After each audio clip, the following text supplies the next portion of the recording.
Hello, ladies and gentlemen, and welcome to the Mars TV Dota League, aka the MDL, where they have another $250,000 of prize money up for grabs with some of the best teams in the Dota world going toe-to-toe here, and we are just starting here and now with the very beginning of the group stage action. I'm Kyle Guy from Beyond the Summit, and I'm going to be joined by a very special guest. Joining me all the way from across the seas in Hong Kong itself, I got the one and only Mr. David Zhang Lumi. Lumi, how's it going, brother? All right, Lumi, that's my bad. Actually, I didn't unmute you. Hi, Lumi, how's it going? Hello. Hi. I hear you. Got me unmuted? I got you. We can hear you loud and clear. You sound beautiful. It's early and bright. I just woke up, so I'm very energized. And I'm glad to say that I've been casting a lot of DPL. So these Chinese teams, LYF, or LFY, in particular, I am very familiar with. I've seen a lot of their games. And I got the download on them, so. Oh, I love it. So, for those of you who don't happen to have the download, because I'm sure there's a good share of some Western audience tuning in, it's at a pretty good hour here. It's about supper time, 7 p.m., and they're kind of interested in seeing, you know, how are the Chinese team doing in the blossom of the new Dota season, if you will. Well, if you didn't know, LGD, since their TI run, where they managed to finish in that 9th to 12th spot, they split up, and it was pretty much a split down the middle between where Maybe and Xiao 8 are. Maybe now has the new LGD, the original LGD team with a new roster surrounding him. And then we have LGD Forever Young, which is kind of like Xiao 8's thing. Like Xiao 8 got back together with Yao of the old pristine LGD team from like, well, what, 3rd place TI5, and they grabbed some fresh blood, and then we're like, we're going to make our own little big god-esque team. And here they are, here and now. We'll have to see how serious they are about the game, or if they're having fun with it, and how successful they're going to be. I'm really excited to see how LGD are going to be matching up and how serious they are. I mean, Lumi, you were saying it. Where's Xiao 8 going to be today? Yeah, you know, Xiao 8 has been running a lot of different strategies, and some has been working better than the others. It's very different Xiao 8 that we see nowadays, because you talk about those old TI days, and even extending back to old Dota 1 days, the old Xiao 8 ran strategies where they lose every lane and then have some amazing late game comeback via team fights. That's how the old LGD ran the strat and won most of the games. The new LFY has been going for these like ultra aggressive strategies with things like Slaughter or Sanking off lane and just been leading ganks. Unfortunately, even though they win the early game, complete opposite, they just lose the late game because they make a lot of blunders throughout the way. So we'll see where LFY lands today. Xiao 8 is also playing support instead of the traditional off lane that he used to play. Yeah, that's the thing. We've seen him on both positions for a while. We saw during that TI5 run, I believe at that point he was playing support, lots of support Lina during those days. Since then, wasn't back in the off lane, now back in support. And the other interesting thing is that he is the captain and drafter. Now, most people would say that's not too surprising. It's Xiao 8, for God's sakes. Who else besides Xiao 9 would dare step in and replace him, you know? Well, LPC, one of their newest members here, he's from Tongfu. He'd been on Tongfu, and then before that, Tongfu Wangzhou. So he had to like work his way up into the main Tongfu squad. And it wasn't until he himself became captain of that Tongfu team that they found some good success. It might have been part of the reason that they were scouting him, let's say, and they brought him into this LGD team. Well, now he's not drafting. He's not being a captain, I would assume. So I hope he's as good as they were hoping for him to be, now that he's been kind of taken away from that leadership position. So a lot of things to focus on here. But Lumi, the big thing I'm seeing now is that LGD did go with the greatest hero in the game, the Coddle. And it's one of the greatest counter to Timbersaw. You give him the Mana Leak, and suddenly Timbersaw is somewhat wrecked in these team fights. Now, Timbersaw does have ways to deal with that. You could get that Lotus Orb, or you could get yourself a Yule Scepter, depending which one you prefer in the game state. But that costs quite a bit of gold, and for the first 20 minutes though, Timbersaw is gonna get farmed really by Keeper Light when these team fights are happening. It sucks, man. You think you're going to be casually getting away. You get off that really, really long-distance timber chain, but that the last second before you take off, that Mana Leak hits, and suddenly you're going to be on the other side with a stun and no more blue bar to work with. So definitely something he's going to be keeping tabs on, and as you mentioned, probably will have to itemize appropriately for it. I know that we have a draft well underway here, and we have some awesome picks coming in, including now is Storm to pair with it, but we don't have so much time to be able to really talk about the teams and where they're coming from. For others, our Korean overlords, our big Korean fan base who are watching MVP, you're looking at this matchup like, oh, they just got poached. All of their big players now going over. They're playing with Secret, but you still have a strong foundation there. QO, the stud, still playing on the team. They've brought back Ryzen. Febby is still back on the team. Now they did change roles a bit. Febby's now in a core position. He shares the core or 1 and 2. But between him and QO, because now with Ryzen coming back into play, and we already know that Dubu's such a great support, not everybody can support, okay? So someone has to step into core. It's going to be Febby. So for many people, they look over this LGD MVP match, and they're like, it's not Secret. I don't really care. But Lumi, I'm super excited to see if these new rosters, if these new teams are going to be able to really flourish or not. But I definitely think this is going to be the closer best of 3 series, which since it's a best of 3, we have a lot more time to talk about the rosters and whatnot. MVP recently finished 2nd place in a C LAN tournament, MPGL Season 8. So, I mean, and I think LFY is quite good. I think this is going to be a much closer series going to Game 3. Let's actually talk about the picks a bit. Stormsphere is going to be Super's play, and honestly, Super hasn't been looking hot. If I have to say that there's going to be one weak link currently on the team, it's Super. I mean, he's been racking up like 6-7 deaths whenever I see him play Storm, and it's a hero that you can't afford to have a lot of deaths. Looking at the heroes that he's up against, Kunkka's a great Storm Slayer, Silencer's a great Storm Slayer, and imagine that this is QO going mid on Timber. And, if you're not careful, level 6, you're dead. I'm totally with you with all that. I mean, I like Super a lot. He seems like a really cool guy, but there has definitely been this kind of burdening feeling around him. People have really not felt like he's been kind of the Super of old. Like, or at least when you think of Super in his prime state, you're thinking like the VG Gaming Super, DK Razor, just going ham. But since then, yeah, it definitely feels like he hasn't been able to reach that same potential. So eyes are going to be on him, and yeah, this is not going to be an easy Storm game whatsoever.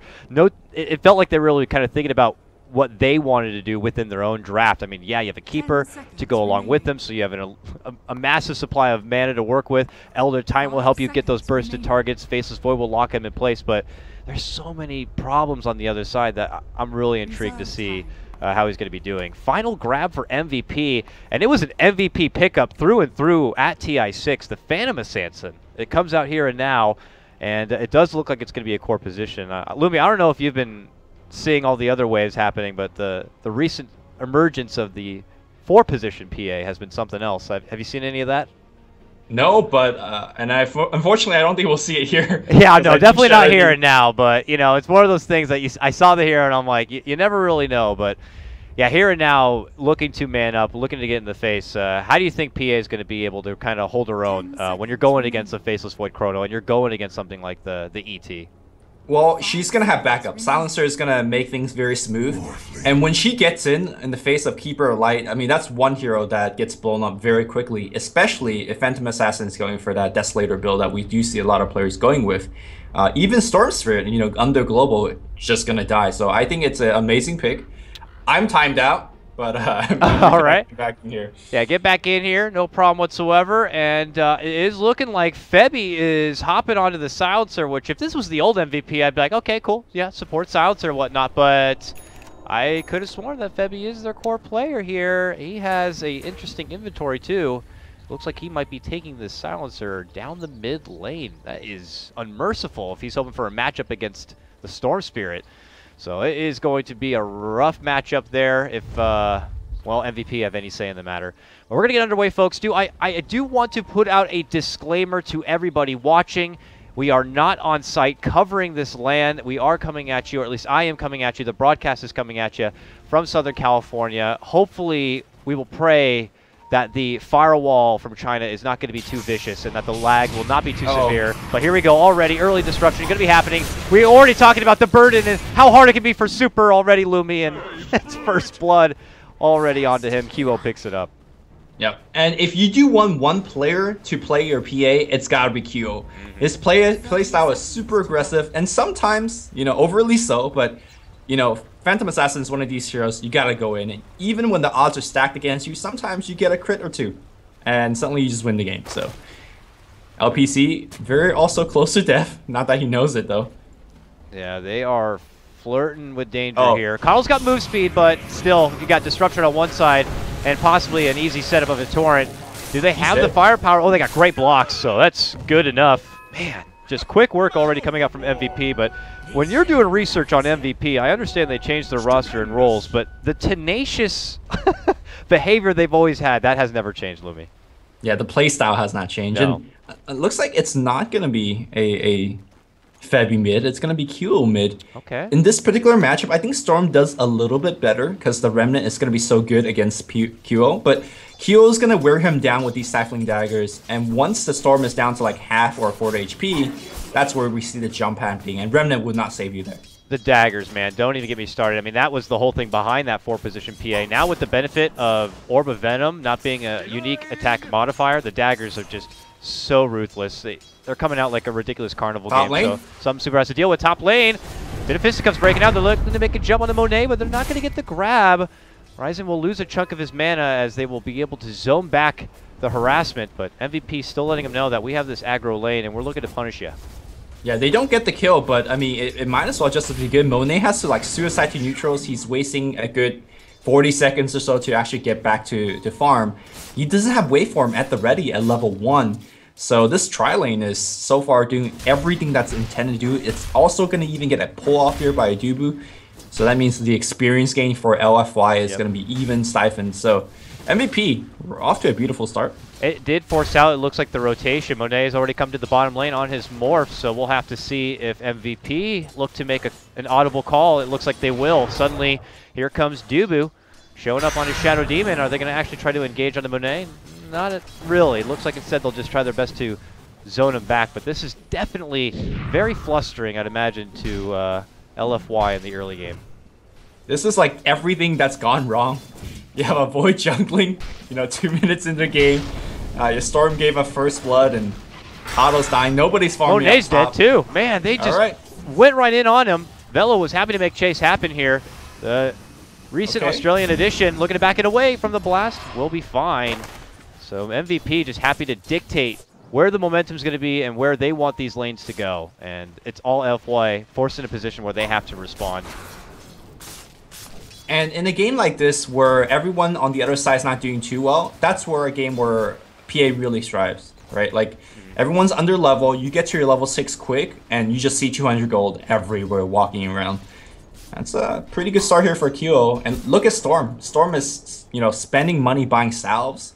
QO's got his bottle, and we do see a gank roaming his way. I think Super's life expectancy on this lane is quite low.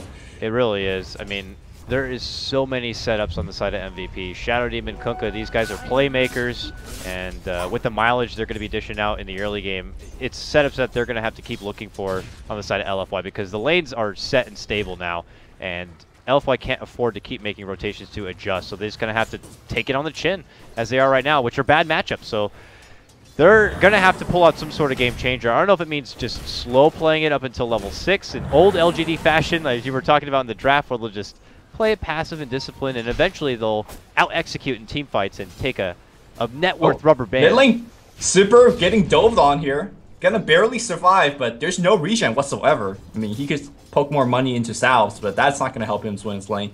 Kyo is happily balling up. Does have the 2 points in dagger.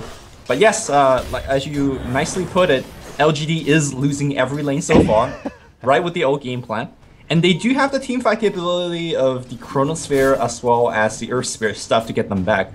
The bigger problem is they have Silencer to contend with, and that's really a lot of times how you lose teamfights. Yeah, it's true. I mean, God, he is such a great combo breaker for MVP too. I mean, a lead in from Faceless Boy trying to just drop down the Chrono, a quick global will just cancel any sort of follow-up. So I don't know if that's going to have to be in part of LGD's game plan as far as trying to bait out the global mid lane. More harassment on for Super now.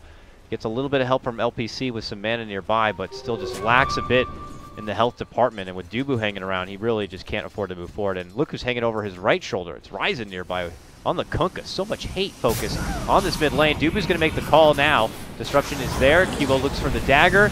He eats one stack. The jump's going to be had. They're going to go for Super now, and they'll be able to get it done. Are they going to go for the follow-up? Nah, just a casual exit looks like for now, but job well done, as I guess what's important is they're able to get the Storm Spirit down another peg.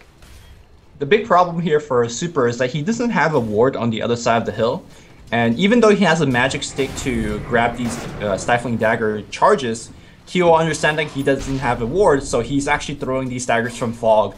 And you can see that the magic stick for Super is constantly at like 1-2 charge. If it had a 10 charge magic stick, I think he survives that engagement and perhaps turns it around. So well played here, and perhaps a mistake for LFY not protecting Super as much as he needs to on the mid. And it's just so unfortunate for him because it's obvious that MVP could just play this early laning phase so lax. They've had Febby just soloing in this offlane on Silencer, and usually for Silencer you'd think that one of his weakest components is, you know, being alone or being caught off guard in the laning phase, and they can't even pose much of a threat. He's able to kind of get the creeps under the tower, and well, mid lane, more assault coming in by MVP, and it's on to Super again. We have seriously jinxed this man in this game because he's going to be dropping down once more. Yep, dagger in the back will help secure that one. MVP off to a hot start, 5-1, but LFY will be able to at least get Dubu down to get themselves on the board. You know, that's better than nothing, right? And he did get the experience for the kill before dying. It ain't great, but he's one step closer to level 6. Unfortunately, Kyo, the man, has a double damage in his bottle, and he slivers of experience away from level 6. We're gonna see some red numbers flying fast. I love it. Just the vicious blood-shedding dagger that seems to come out of nowhere, and I know it's going to come on my unfortunate Carl in the near future, but we'll have to see how things tend to pan out. And while it's nice that Super is kind of finally getting closer to his level 6, the problem is that MVP's back troops are also becoming level 6. I mean, Timbersaul's almost level 7. I imagine by the point that Storm Spirit's trying to be a Storm Spirit and have fun, Timber's going to be there waiting for him, and I don't know, the shit's really going to hit the fan is really where I'm getting at. And MVP now smoked. They're on the prowl. A deep ward here, just really looking to hit LFI where it hurts. Yeah. Also, I have Global at the ready, which I imagine they will output right here if they see a kill on Xiaowei and they need the Global. Xiaowei down to about half HP, a quarter HP. The supports all roaming in at right now. Velo still kind of playing with the food for now. Xiaowei dodges to the south, but I think he's going to be dead. Global not even necessary. They torn one up as well. Yao's going to jump away.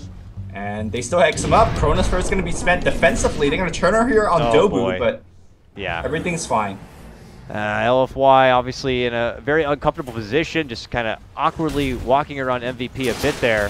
It could have been a lot worse with the way MVP were kind of making that approach. They didn't have to use a global though, and a chrono was used, so that's pretty unfortunate for LFY, and now they're going to have to kind of play things even a bit more passively. And if MVP want, which they may not even feel the need to, they could start advancing forward and start poking at some of these tier 1s, but I'm sure they're also just as confident playing with the clock and playing the farm game because they know they're winning it. They have a 3K advantage at about 8 minutes in. Now, one of the things that LFY can count on is the fact that MVP does not push well. I mean, Timbersaw, Kunkka, yeah. I mean, Silencer, PA, these are not power pushing heroes. So LGD, if they're comfortable playing the lose your early game, go for the late game strategy, their high ground is very hard to penetrate. You got Keeper of the Light, you got Elder Titan.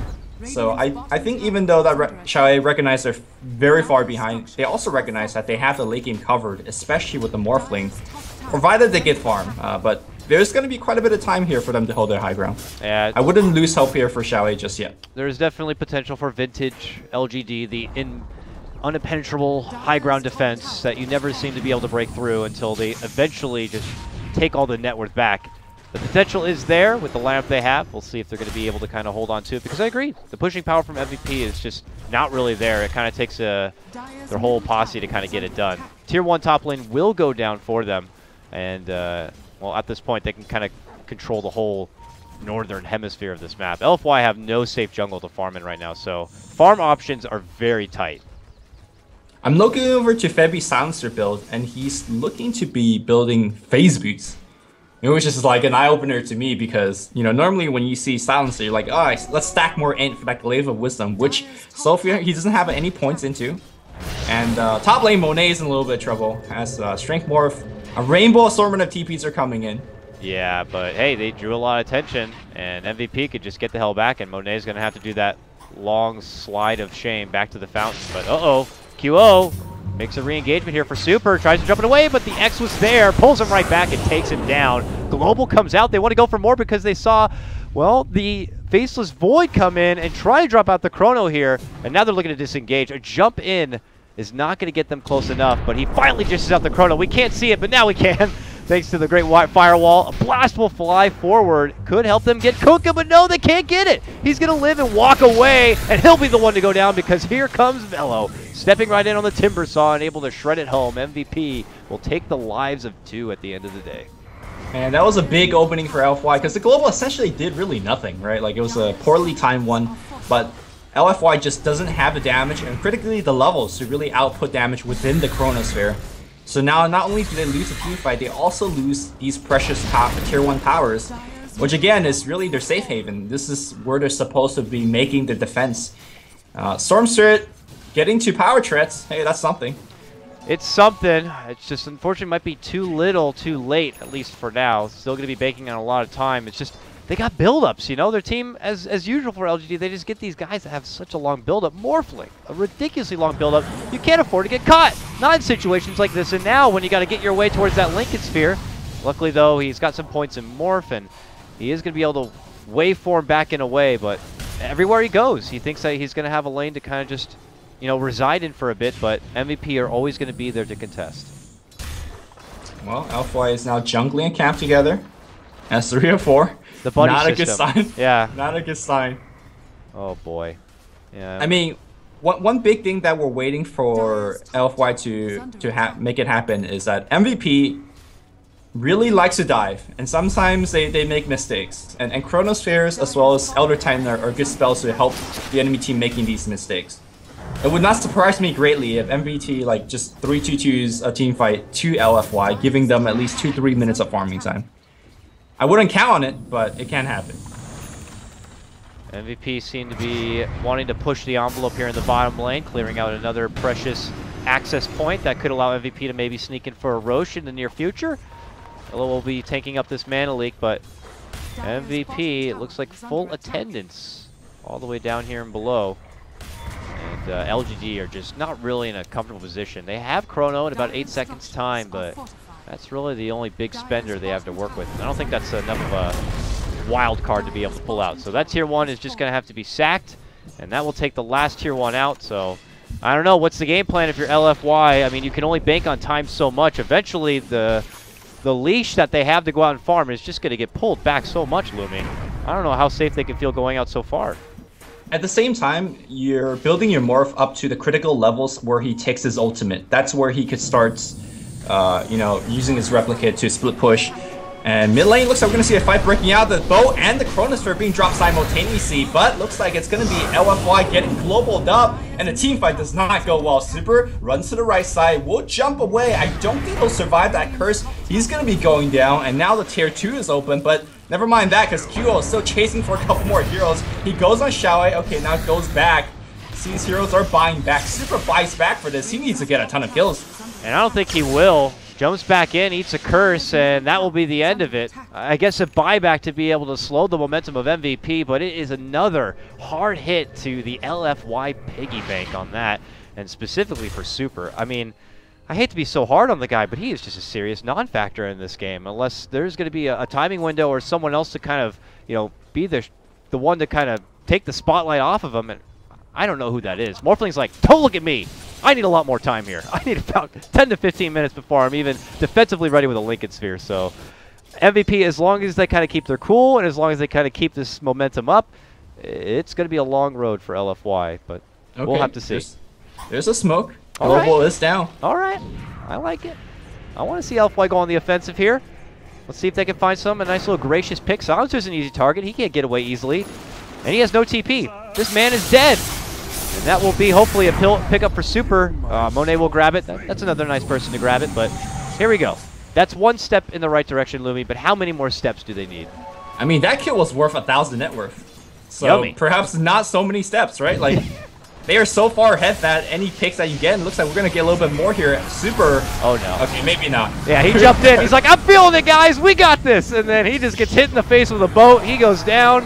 And MVP are like, how dare you cross us and try to get another kill. They move in. They'll also take down LPC. And that is just it. You take one of ours, we'll take 2 of yours. And for how great it was nice to get that 1K swing their way, MVP takes 700-800 right back. Yeah. That's also a 1K swing, although, you know, it took 2 kills instead of 1. Yeah. But it's time. It's time. And, it, you know, as sad as to say it, I don't think Storm is a factor anymore this game. It's just going to be...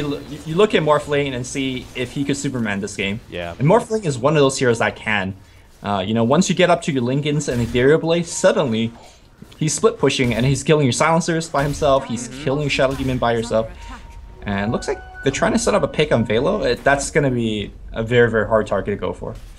Yeah, also sweeping in from the south. And this was spotted. I will give credit to LFY. Have been able to get out some decent defensive wards so they could see this jungle movement from MVP. But again, you see it, you have to respect it, and that means you pull off and away from your own bit of farm. I mean, even, you know, it looks like Yao here is like, I got to get this farm, though, even though I'm in a very touchy spot. I'm just going to get what I can and just try to stay near my friends. But they have to constantly dance around MVP, and that's less and less time. And yes, I've seen Morphlings pull it back. I've seen the Lakels, hell, the old Blacks, being able to do it. I don't know. Is Monet one of those kinds of players? I hope he is, because those are some of the best kinds of Dota games. Xiaowei is also hoping that he is right now. Yeah, right? Because that is their only hope. Monet will dodge yet another gank, pulling some attention from mid. So, you know, according to plan. I do want to talk about the Silencer and his job this game. It's not just simple as pressing global. Chronosphere comes down, and honestly, all of LFY's damage is a Luminate being channeled, as well as the Stomp being channeled. And because these two spells have such long channel time, you can actually just press global pretty much anytime you want and just throw away that combo for LFY. So execution-wise, it's not like Febby has to time it down to the milliseconds.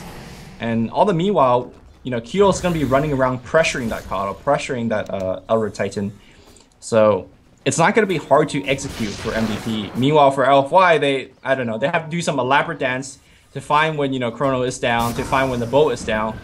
Bottom lane, looks like we might see a kill, and there you go, that global saves what it seems to be like a Chronosphere into an Earth Splitter. Oh, who gets all that life back. Nice little time walk right there, just in time as the burst will not be there for MVP. But again, more spent defensively to try to get themselves out of harm's way. Will MVP continue to push forward? Velo again going to be stopped a bit by that mana leak. It's like, I might need to seriously get a Lotus Orb. Now this is going to be the turnaround Chrono, though. Dube was able to get the snipe as Monet goes down. Big blast flying forward. Super looking to go with the finish on QO, and they'll get it. There's something going their way, and they're hoping for more. A nice jump on the Febby could do the trick here. He's looking to bounce back and out, but Super is going to be running out of mana, so that's where, well, Yao would hope to sweep in. But now they're taking it on the Super. Super has no mana. Meanwhile, Boat is going to be flying out up to the north. They'll be able to take Super down, and that's the 2 cores already out of the equation. And with Faceless Void already committing the Chrono, there's not much more of a threat. Another fight that seems to be going right for MVP. Well, LFY made more go in that fight, even though they lost 2 cores, because Kyo is worth that much more. Yes, he is. Kyo had a 6-kill streak before that, and he gave it to the Faceless Void. So Faceless Void is actually building damage.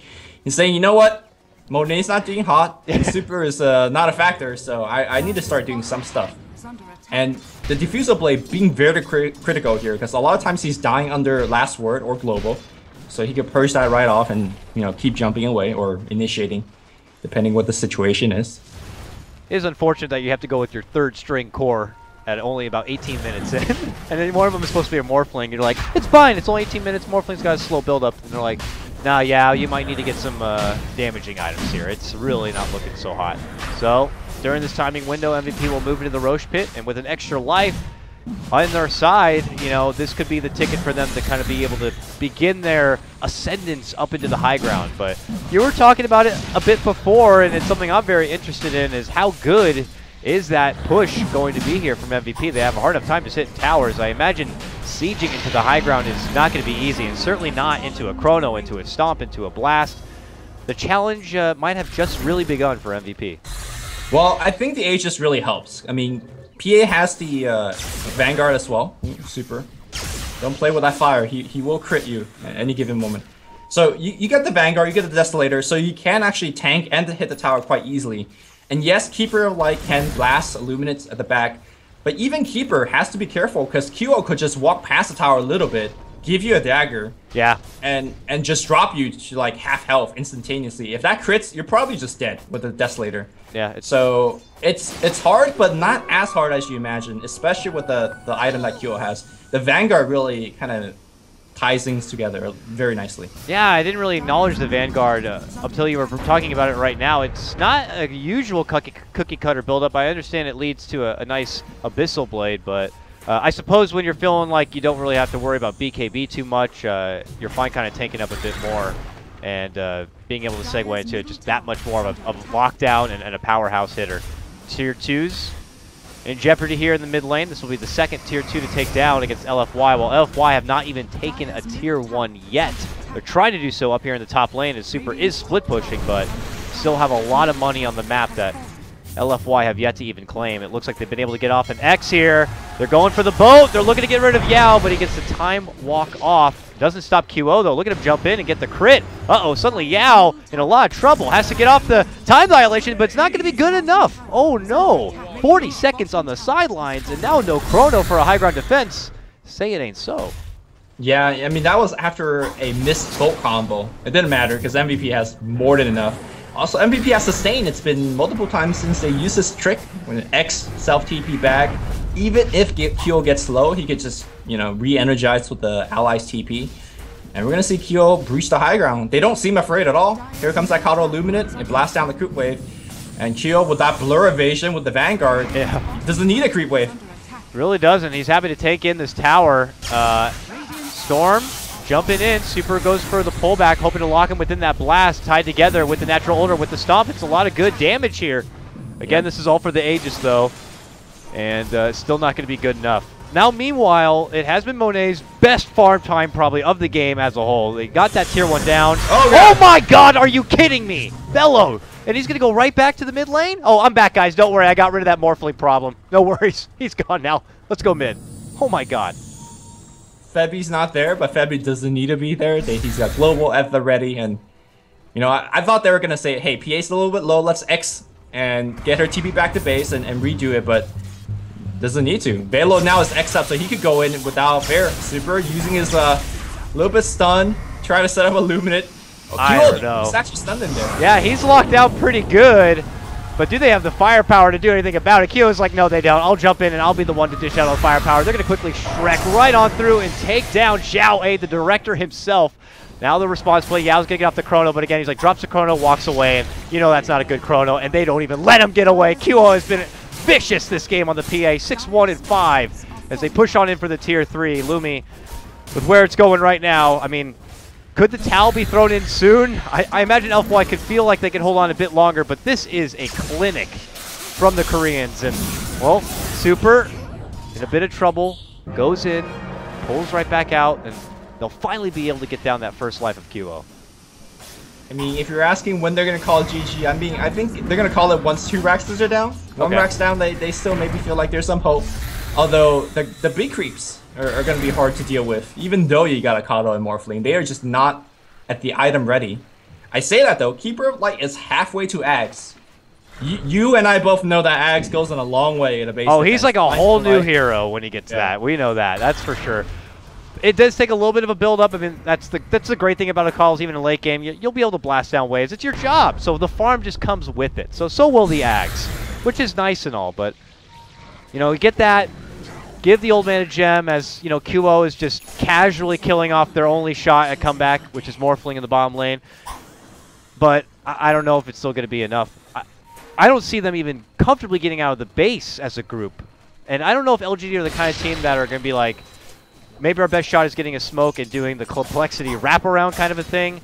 LGD has always been the, as long as we can get everything, all of our ducks in a row, and we execute all of our big ultis on this high ground, we will win, we will hold, and we will persevere. But I don't know. I don't know if I'm much of a believer for this game in particular, Lumi.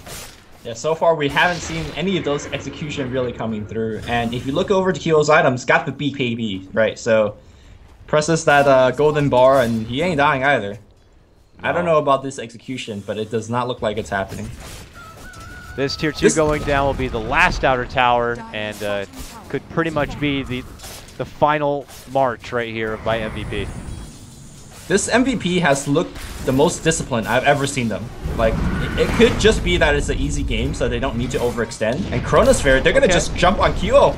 They'll get him on the low ground. Response will be the global, and there goes the boat. And with that rum, any damage that had been put out will be quickly mitigated, and that could be the end of it there. Kyle's going to be going down right away. QL pops that new BKB and looks for his next assailant, but LFY have been able to get back inside the safety of their base, but they had to witness their old man drop, and that is a Chrono that's going to be on cooldown. So that mighty LGD defense they were hoping for is not really going to be there. They went for the ambitious option, which is something I really wouldn't have expected from LGD, but hey, I'll give them credit.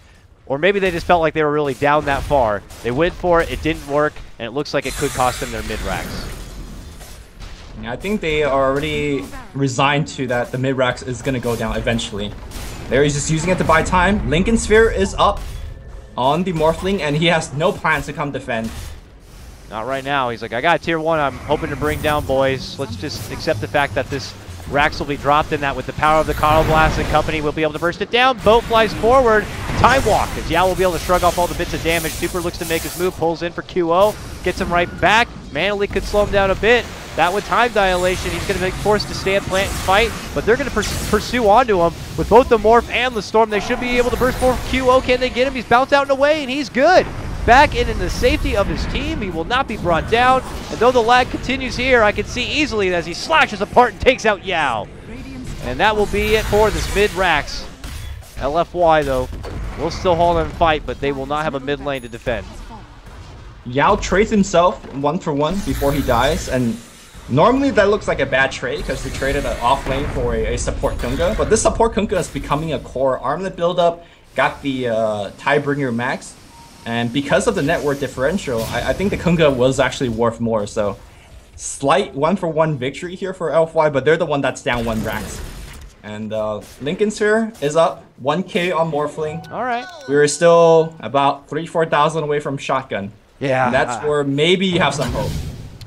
Yeah, obviously with a typical Morphling game, you're hoping to be at this point a little while ago, but nonetheless, he's there now, and this will help him feel a bit more comfortable about, you know, being overzealous and pushing out some of these side lanes. So he'll at least have that little bit of insurance in his pocket to work with now. And I don't know, is it enough with that Lincoln's and with everything else LFY have at this point? Is their best shot at maybe a contention at a Roche Pit fight? We'll have to see as the clock's getting close and they're hanging around. Problem is that MVP have already smoked up Lumion. It looks like they're going to be the first team to try to make a move. Let's see who's going to break the smoke. If Monet breaks the smoke, they have a shot. No, Global is going to fly out. Okay, no shot whatsoever. Monet back to the fountain as he rethinks about life choices for the next 50 seconds. You know, Dakota, I was going to point out that even though, yes, MVP are taking these Raxes, it's not looking all like easy, right? They do eventually get it, but it's after a hard fight where they eat multiple Luminates, getting clapped multiple times. Imagine for a world where LFY literally has Ethereal Blade right now. I think they're actually going to be able to trade much more evenly, like pick off PA even with, you know, Ethereal Blade in conjunction with that natural order. If a game gone a little bit better for LFY, they will stand much a better chance. But with Morphling dying now, I don't know. Yeah. And a couple of missed opportunities, some ambitious chronos. Without those things lining up and without Morphling being able to get the better end of what could have been those great fights, yeah, he doesn't have those items now. And, you know, MVP is making it a bit easier because the fact that what we already discussed is that they just don't have a very good pushing kind of a team. So it is taking them a lot longer to break down these towers. I mean, imagine if in another world MVP had a lineup where they had an extra pusher or so. I mean, they would already be 2 racks deep, I'm certain, and we could already be getting ready for game number 2. Sure. But Xiaoyi's got himself the Veil of Discord, so that in conjunction with the Natural Order and Illuminate, that's a lot of AoE nuke damage, which contributes to the reason why MVP, despite their huge lead, I mean, they're leading by 17 kills, right? And they're having trouble breaking high ground. Looks like we're going to take the slow and steady approach here by taking the Aegis. And again, just have Kyo as the front man. Yeah, it looks like it shouldn't be too much trouble as Kunkka will take the express trip back home to get up. Scouting off in ahead here is going to be Velo here, making sure LFY don't get too close to intercept. He has that Lotus Orb now, and he's looking to take between 3. Shadow Demon nearby helps him out with the disruption, but they're God. able to blast him down, and that's going to be the end of it. And look at that, Yao falling over the Chrono, all for Dubu here, or at least to cancel out any sort of follow-up play. But now the Roche is going to be going down, and that means the rest of MVP could be on their way. Blinding Light will be able to bump him back as LFY look to make the retreat, but they spotted Yao. He's trying to hide in a tree closet, and Global comes a little too late to stop him. Oh no! They're going to be able to make it back in a way, but oh, not so fortunate is going to be, of course, Yao, as he is going to be caught up on. It was hard to catch, of course, with the laggy jumps here, but nonetheless, LFY in very dire straits as they rush back beaten and bruised in that fountain to heal on up. The tier 3 is now in jeopardy. Super jumping forward for Velo, but he's silenced up by Last Word. Meanwhile, Xiao is being focused by Kyo. The crit's gonna come through Kyo. Gonna pop the BKB, ensuring that he does not miss. Going for the old man, the backline. LPC trying to run away, trying to get back to the fountain, but a Siphoning Dagger is gonna kill him there, Xiao A. Dropping him low as well. Here comes the Morphling joining the fray, but just still not having that ethereal play just yet. They get Dubu. They're looking for Febby. They're still somewhat holding. The base is still intact.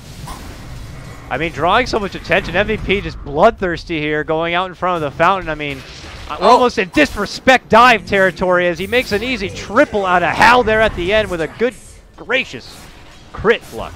But now the tier 3's dropped.